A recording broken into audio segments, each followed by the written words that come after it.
Good morning, dear students. In this video, I will do write answer of section B vocabulary from the lesson number 3, the wolf and the house dog, from Viva Real English of class 5. I had solved question A comprehension in previous class, and here is B section vocabulary. I will do solve B1, where some statement has given and it is said that write the real meaning of this statement. Means here are some idiom. I will do write of answer of that statement. What is idiom? Idiom is that which has different meaning from real statement. हम लोग class 5 का B section जो lesson number 3 का है the wolf and the house dog, उसको हम solve करेंगे। Section B में है। इसमें हमें ईडियम के बारे में कुछ स्टेटमेंट दिया हुआ है और ईडियम बनाने के लिए कहा गया, ईडियम का रियल मीनिंग लिखने के लिए कहा गया है। तो ईडियम क्या होता है? जो कि वर्ड्स दिए होते हैं, जो स्टेटमेंट दिए होते हैं, उससे डिफरेंट वर्ड डिफरेंट मीनिंग होता है, वो ईडियम कहलाता है। जैसे कि आपको यहाँ बताया गया है, there are many phrases used in the story which mean something other than the meaning of what they are made of. बहुत सारे इंग्लिश में यूज होते हैं,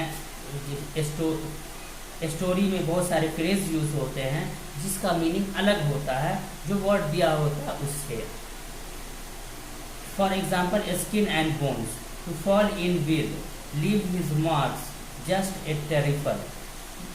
These words placed together mean differently from what they mean individually. Such phrases are called idiom. An idiom is a group of words whose meaning is everyday speech and writing is different from what you would expect. The word is an idiom are not literally true. Means ये जो आपको idiom होता है, idiom क्या होता है? जो हम डेली के यूज में जो आमतौर पे बोलते हैं, जो स्टेटमेंट लिखा होता है उससे अलग होता है। रियल में वो वर्ड का इडियम उस वर्ड का मीनिंग नहीं होता है। तो यहाँ कुछ इडियम दिए हुए हैं, इसके मीनिंग आपको लिखने हैं। कहा जा रहा है here are some common idiom used in English. English में आमतौर पे जो ये इडियम यूज किए जाते हैं। Can you guess their meaning? क्या आप उसका मीनिंग गेस कर सकते हैं? Fill in the blanks with the correct meaning. Fill in the blanks में भरें with the correct meaning. Correct meaning से from those given in the box, जो कि बॉक्स में आप देखेंगे पेज नंबर 19 में दिए हुए हैं, कुछ इडियम के मीनिंग दिए हुए हैं, उससे आपको भरना है। तो ये देखिए क्या है, burning the candle at both and. क्या है? Burning the candle at both ends. इसका मीनिंग क्या होगा? वर्किंग वेरी हार्ड,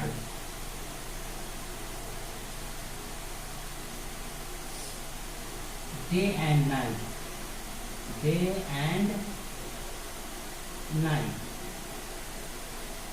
मीन्स बहुत ज्यादा मेहनत करना, रात दिन काम करना, ये क्या कहलाता है?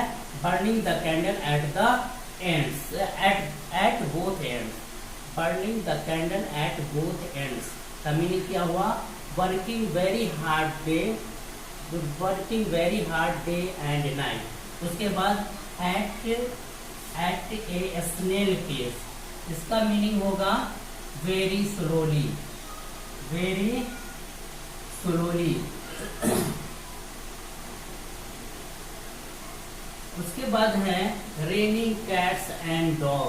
Raining cats and dog means raining very hard. क्या होगा इसका? रेनिंग वेरी हार्ड,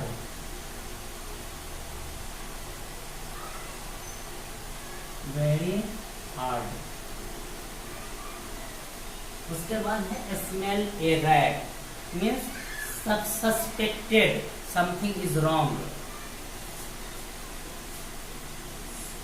सस्पेक्ट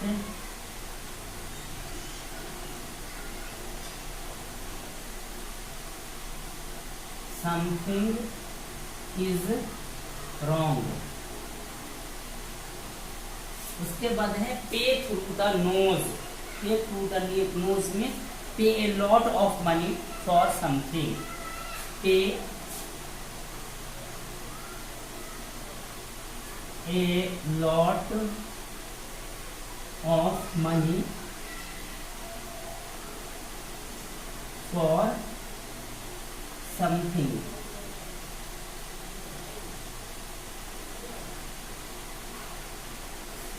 उसके बाद है turn over a new leaf, turn over a new leaf में make a fresh start, make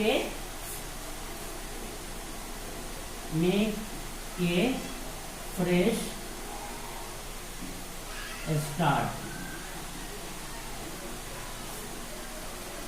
तो ये आपका इस इडियम का मीनिंग होगा। देखिए एक बार फिर से देखते हैं, burning the candle at both ends, इसका मीनिंग होगा working very hard day and night.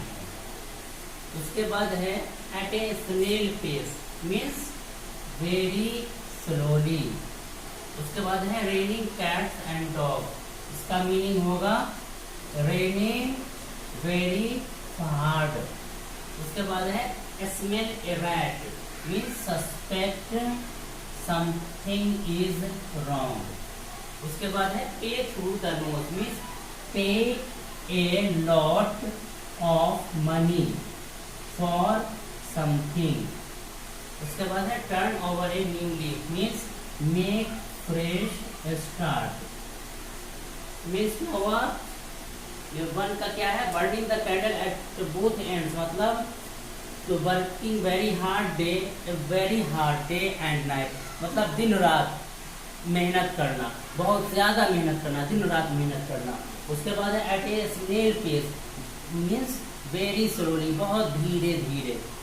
उसके बाद है raining cats and dog, means and dogs, means raining very hard, बहुत तेज बारिश होना। उसके बाद वर्ड है smell a rat, means suspect something is wrong, मतलब संदेह जिसमें हो, मशकूक शक वाला कि कुछ गलत हो रहा है, शक हो कि कुछ गलत हो रहा है, वो क्या है, स्मेल ए रैट। उसके बाद फिफ्थ है pay through the nose, means pay a lot of money for something. पे थ्रू द नोज का मतलब कि किसी चीज के लिए ज्यादा पैसा दे देना। उसके बाद है turn over a new leaf, means make fresh start, make एक नई तरीके से शुरू करना, वो क्या कहलाता है, turn over a new leaf. तो आज के वीडियो में हमने B1 को सॉल्व किया है। नेक्स्ट क्लास में हम लोग B2 या और B3 है उसको बनाएंगे। आज के क्लास में इतना ही। Thank you.